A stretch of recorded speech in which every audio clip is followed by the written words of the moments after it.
일본의 저명한 언론인 이노우에 마코토는 일본 왕조가 소멸 위기에 처해 있다고 경고했습니다. 황위를 이을 남자 후계자가 거의 남지 않았기 때문이죠.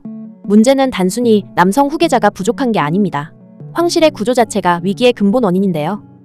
일본 황실의 법도에 따르면 황실 여성이 평민과 결혼하면 즉시 평민이 됩니다. 마코 공주가 결혼 후 평민이 된 것도 이 때문이죠.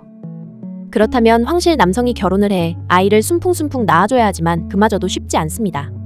히사이토 왕자 이후 젊은 남성 황족은 사실상 씨가 마른 상태입니다. 황위를 잇는 인물이 점점 사라지자 일본 안팎에서는 이대로 가다간 황실이 소멸하는 것 아니냐는 우려의 목소리가 나오고 있습니다. 이러한 황실 계승 위기 앞에서 일본의 정치권은 두 가지 제안을 내놨습니다. 첫째, 황실 여성이 결혼해도 황족 신분을 유지하게 하는 것. 둘째, 옛 황족 가문의 남계 후손을 황실로 다시 편입하는 것. 겉보기엔 간단해 보이지만 전문가들은 고개를 젓습니다. 왜일까요? 가장 큰 문제는 후계자가 남성이냐 여성이냐가 아니라 그 사람이 결혼을 할 수 있느냐입니다. 황실이 직면한 진짜 위기는 남녀를 막론하고 적절한 배우자를 찾기 어렵다는 데 있습니다. 과거 귀족 사회에서 황실은 귀족 가문으로부터 배우자를 안정적으로 공급받았습니다. 하지만 1947년 귀족 제도가 폐지되면서 오늘날 황실은 일반 사회에서 배우자를 찾아야 하는 거죠. 이 같은 문제를 가장 먼저 경고한 인물이 있습니다. 황실 원로였던 고 미카사노미야 다카이토 친왕은 2004년 88세 생일을 맞아 출연한 라디오 프로그램에서 현대 일본에서 황실과 결혼하려는 사람은 거의 없을 것이다 라고 말했는데요. 다카이토 친왕은 어머니 데이메이 황후가 입궁 당시 궁중의 까다로운 관습과 규율에 적응하느라 겪었던 고충을 직접 언급했습니다. 그러면서 폐쇄적이고 보수적인 황실의 생활과 언론 및 대중의 과도한 관심 속에서 평범한 사람이 황실 일원으로서의 역할을 감당하기 어려울 것이라고 설명했는데요. 미치코 황후를 떠올려보면 일본 역사상 최초의 평민 출신 황후였지만 사실은 부유한 명문가에서 태어났습니다. 그러나 시어머니를 비롯한 다른 황족들은 그녀를 무시했고 심지어 돌봄이라는 명목으로 여성 감독관을 붙여 하루 종일 감시했죠. 이런 끝없는 정신적 압박 끝에 미치코 황후는 결국 함구증까지 앓게 되었습니다. 그리고 이 고난은 며느리 마사코 황후에게도 이어지는데요.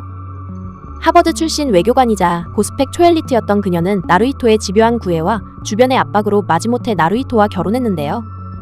끝없는 궁중 예절, 아들을 낳아야 하는 압박감, 그리고 전 국민의 시선까지 일본 전체가 마사코에게 시집살이 아닌 시집살이를 했고 결국 마사코는 심각한 우울증에 시달리게 됩니다.